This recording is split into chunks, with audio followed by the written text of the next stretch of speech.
Sir, सबसे पहले अपना परिचय दीजिए आप। मेरा नाम है विष्णु कुमार राउत और हमारा मकान बड़ा बाज़ार वार्ड नंबर 5 में एक सराफा का भी काम चलता है और साथ साथ यहाँ होटल वाटिका भी चलता है।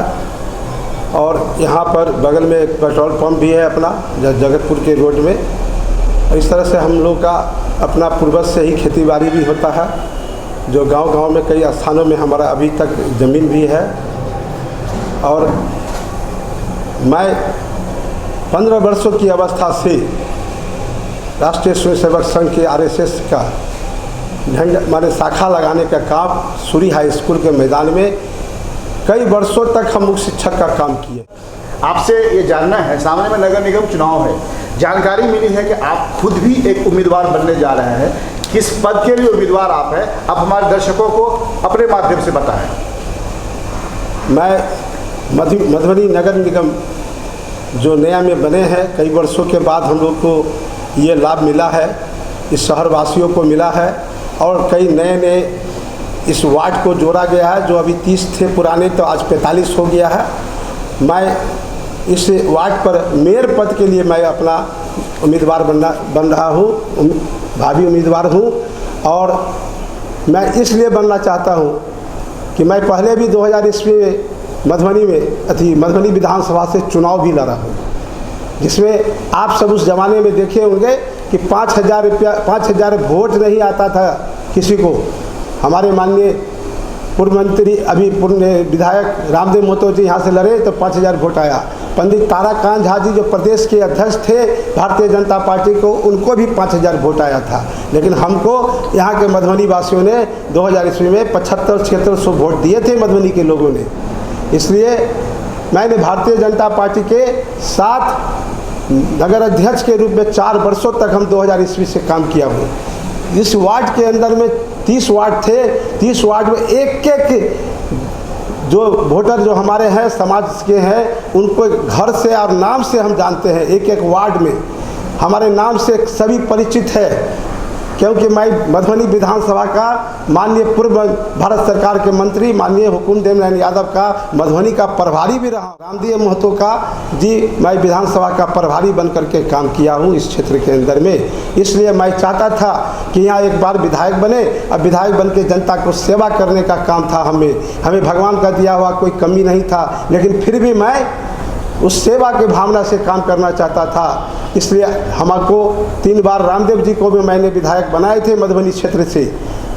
इस बार मैं मेयर पद पर चुनाव लड़ करके जनता को यह दिखाना चाहता हूं कि मैं कथनी और बोलनी में बहुत अंतर पड़ता है। मैं ज़मीन के धरातल से जब काम करके दिखाऊंगा तब यहाँ के लोग समझेंगे कि विष्णु जी क्या है। विष्णु जी एक कार्यकर्ता है, दरी बिछाने का काम किए हैं, कुर्सी लगाने का काम किए हैं क्षेत्र के अंदर में, पार्टियों के साथ बाजा लगा करके घुमाने का काम किए इस क्षेत्र में। मैं उस एक कार्यकर्ता हूँ। अगर जीत के जाऊँगा तब मैं मधुबनी के सभी समाज सेवक से यही कहूँगा कि एक कार्यकर्ता को जिताइए जो आपका काम करेंगे। ऐसे व्यक्ति को आप बच करके रहिए जो लूटने का काम किया है, वहाँ पर नगर पालिका को सब दिन लूटा है। ऐसे से सावधान होने के लिए जो सवाल हमारा है जी, सबसे पहले आप ये बताइए, क्या आरएसएस और बीजेपी का आपके सर पर पूरी तरह हाथ है? जी, आरएसएस से तो मैं बचपन से खेला हूँ। हमारे भारत के प्रधानमंत्री जी भी आरएसएस के थे, आज भारत के प्रधानमंत्री बने हुए हैं। आज जो भी योजना लागू कर रहे हैं उनकी सब कार्यक्रम को मैं करता हूं। कल भी 2 अक्टूबर को उनका कार्यक्रम है, जन्म दिवस पर स्टेशन चौक पर महात्मा गांधी के समक्ष में मौन रखा जाएगा 1 घंटे के लिए। ये कार्यक्रम भी हमारे सांसद जी आ रहे हैं, अशोक यादव जी, उनके साथ कार्यक्रम होगा। इससे पर लोकल फॉर वोटर वाला कार्यक्रम देखे होंगे पेपर में, आज भी दैनिक जागरण में आप सबों ने पढ़े होंगे कि इसमें विष्णु कुमार राव व्यापार प्रकोष्ठ के जिला संयोजक है। मैं व्यापार प्रकोष्ठ के जिला संयोजक भी हूँ। सांसद प्रतिनिधि होने के नाते मैं इस क्षेत्र के विकास के लिए कम काम नहीं किया हूँ। इस रोड में बगल से भी मैं अपने होटल के बगल से एक नाला का निर्माण 12 लाख रुपए करके लोहरसाली चौक तक ले गया हूँ। आगे से भी नाला का निर्माण कराया हूँ। लाखे बिंदा स्कूल के अंदर में एक भारत सिंह भारती के फंड से मैं रोड बनाने का काम किया।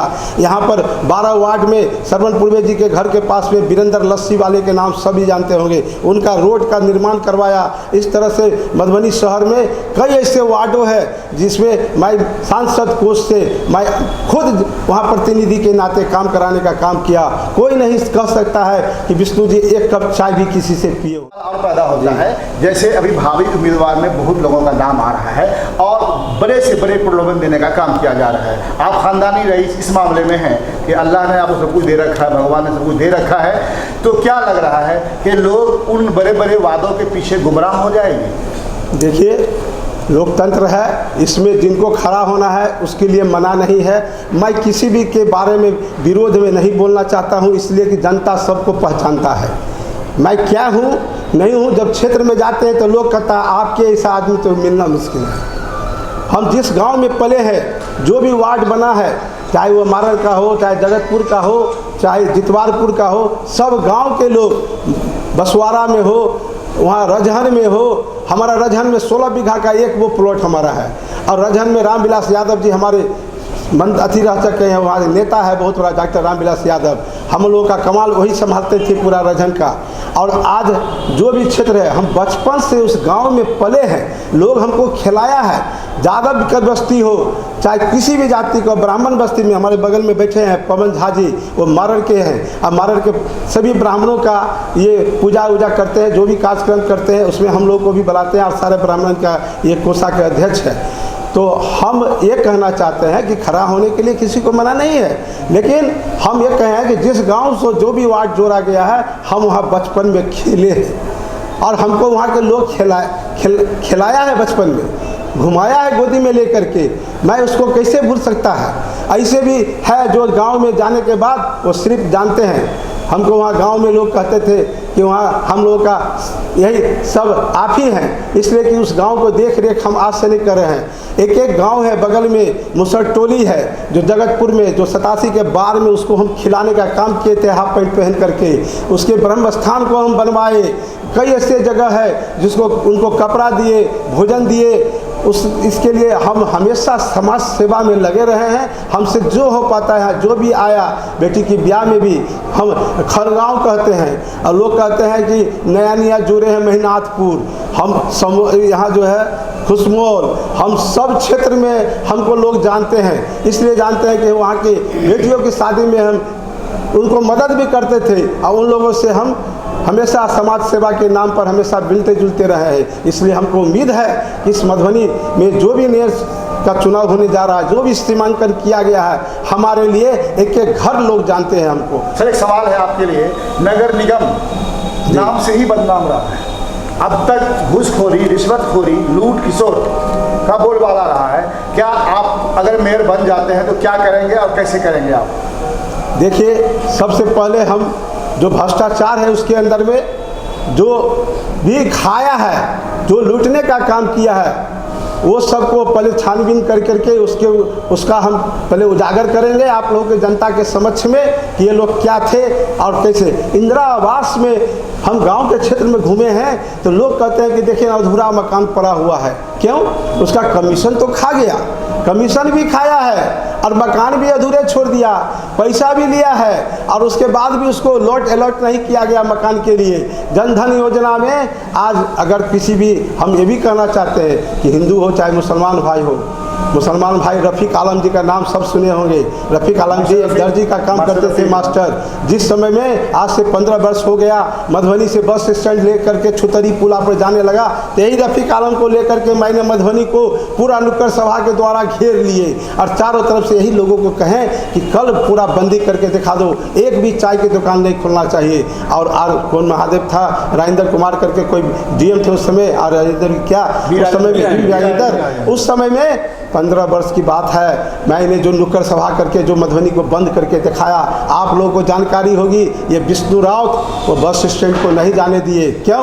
क्योंकि हमारे माँ बेटियों की इज्जत चली जाती। रात में 12 बजे पटना से आते थे, आज खुलेआम घर पहुँच जाते हैं। आज क्या हालत होता, कितनी लूटपाट होती उस क्षेत्र के अंदर में। हम यही कहना चाहते हैं कि आप विश्वास कीजिए, चाहे हिंदू हो चाहे मुसलमान भाई हो, हमको सबके साथ अपना प्रेम भाव रहा है। यहाँ बगल में बहुत सारे मुसलमान भाई हैं, सबके बेटियों के शादी में हमको कोई पैसा दिया नहीं दिया, होटल है तो फ्री है, चलिए तुम्हारे समाज के लोग हैं। हमने कभी भी इस सबको एक इतना पैसा चाहिए कभी नहीं किसी समाज को कहें। आज तक जो आदमी हमको पहचानते हैं वो उनसे आप जाकर के बात करिए, उनसे पूछिए कि विष्णु राउत क्या चीज़ है। विष्णु राउत, सबसे आखिर सवाल आपके जी। विष्णु राउत मधुबनी नगर निगम के समाज से क्या निवेदन करना चाहते हैं? हम यही निवेदन करना चाहते हैं, अगर हम बन गए तो शहर को साफ सुथरा स्वच्छ बनाने का प्रयास करेंगे हम। साथ साथ जो कनाल है, चाहे किंग्स कनाल है कि राज कनाल है कि वाटसन कनाल है, सभी कनाल को सफाई के साथ साथ पूरा शहर के जो गंदगी फैला हुआ है, हम वार्ड के अंदर में घूमे हैं, महाराजगंज के अंदर में घूमे हैं, लोगों को देखें कि रास्ता नहीं है गुड्डीगाछी के जाने के लिए। ये हालत है शहर का, रोड नहीं है, नाला नहीं है, पानी जो है, स्ट्रीट लाइट की व्यवस्था हर गली गली में हम कराने का प्रयास करेंगे कि कॉलोनी के अंदर में भी हो और पूरे शहर के अंदर में जो हमारे क्षेत्र के अंदर में पड़ेगा, हम जरूर स्ट्रीट लाइट लगाएंगे सब जगह। ये हमारा निवेदन है जनता से। और ये भी कहेंगे कि इंदिरा आवास में जो भी प्रधानमंत्री जी का जो भी योजना है, मैं उसे घर घर पहुंचाने का काम करूंगा। सुलभ शौचालय जो चौक चौराहे पर नहीं है, शहर के अंदर में माँ बहनों को पेशाब खाना नहीं है, जो चौक पर मार्केट में बाज़ार में जाते हैं उनको कितनी दिक्कत होती है, इस बात को आप समझिए, प्रयास कीजिए। हम आपको हर चौक चौराहा पर अपने जो नगर पालिका के ज़मीन होगा उस पर एक सुलभ शौचालय का निर्माण अवश्य कराऊँगा, पेशाब खाने का निर्माण अवश्य कराऊँगा, जिससे हमारी मधुबनी की समस्या दूर हो। जब हम आप सबों के सहयोग से मेयर बनेंगे तो ये कहते हैं कि मधुबनी का जो बस स्टैंड जो हमारे माँ बहन जाते हैं वो कीचड़ में घूमते हैं, वो बस स्टैंड को मैं मद्रास के मॉडल पर पूरे क्षेत्र के जितने भी हैं नगर पालिका के क्षेत्र के अंदर में उसको उस मॉडल के तहत हम नगर पालिका के उस ज़मीन पर ले जा करके उसको उस ढंग से बना देंगे कि देखने लायक होगा कि जिन्होंने लूटा है और विष्णु राउत क्या है, वो कार्य करता है। और ये भी कहेंगे कि हमारे व्यवसायियों के साथ मैं सराफा का मैं जिला अध्यक्ष हूँ, मैं सोना चांदी की जितनी भी दुकानें हैं मधुबनी शहर के अंदर में उनके साथ कितनी घटनाएं हो रही है, लूट हो रही है, हत्या है, अपहरण हो रहा है, फिरौती मांग किया गया था, हमसे भी फिरौती की मांग की गई थी, लेकिन हम ऐसा डटे रहे कि मार दोगे तो मार दो, लेकिन मैं एक पैसा नहीं देने वाला हूँ। हमारे साथ में और भी आदमी थे एक दो, लेकिन हम पूरे थाना से केस किए हुए हैं। नेपाल में हमारी पुलिस गया, हमारी बहन सांसद थी वहाँ, दूरसंचार मंत्री नेपाल की थी, उन्होंने हमारी बहुत सुरक्षा किया, हमारी जान बचाने का प्रयास किया, हमने लड़ाई लड़ने का कोशिश किए हैं। और ये भी कहेंगे कि जो भी सराफा के हमारे व्यवसायी शहर के अंदर में है, मैं उनसे भी निवेदन करना चाहता हूँ कि आप लोग, मैं जिला अध्यक्ष हूँ, हमेशा संघर्ष में आप लोगों के साथ रहा हूँ। जब भी प्रशासन आप लोगों के खिलाफ में कुछ कार्रवाई किया तो हमने थाना चौक पर जाकर के आंदोलन किए हैं, आप लोगों को जान बचाने का प्रयास किए हैं और हमेशा करता रहूँगा उन लोगों के साथ। यही हत्या, लूट, अपहरण के साथ मैं आप लोगों को ये भी कहना चाहता हूँ कि मैं प्रशासन से निवेदन करके आप लोगों की सुरक्षा की व्यवस्था करूँगा। बहुत बहुत धन्यवाद आपका।